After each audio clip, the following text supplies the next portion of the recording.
असेच नवनवीन व्हिडिओ बघण्यासाठी आपल्या चॅनलला लाईक सबस्क्राईब नक्की करा. अवतारच विष्णूचा आहे. ज्ञानेश्वरी ज्यांच्या कृपेने झाली तो अवतार सदाशिवाचा आहे.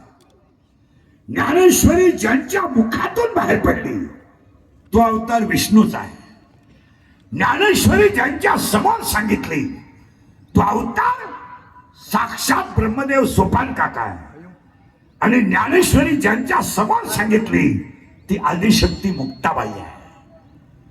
ज्ञानेश्वरी सांगायला विष्णू आहेत, ज्ञानेश्वरी ऐकायला सोपान काका आहेत, ज्ञानेश्वरी ऐकायला आदिशक्ती मुक्ताबाई आहे. ज्ञानेश्वरी ची कृपा भगवान शंकर आहे आणि ज्ञानेश्वरी लिहायला साक्षात सच्चिदानंद बाबा आहेत.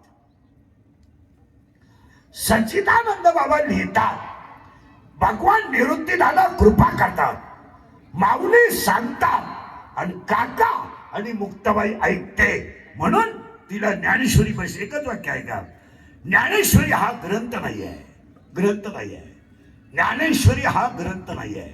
तुम्ही म्हणाल काय, ज्ञानेश्वरी म्हणजे 22 वर्षांच्या बालकाने 9 रसाने भरलेला निर्माण केलेला अमृताचा समुद्र म्हणजे ज्ञानेश्वरी. ब्रह्मसाम्राज्य दीपिका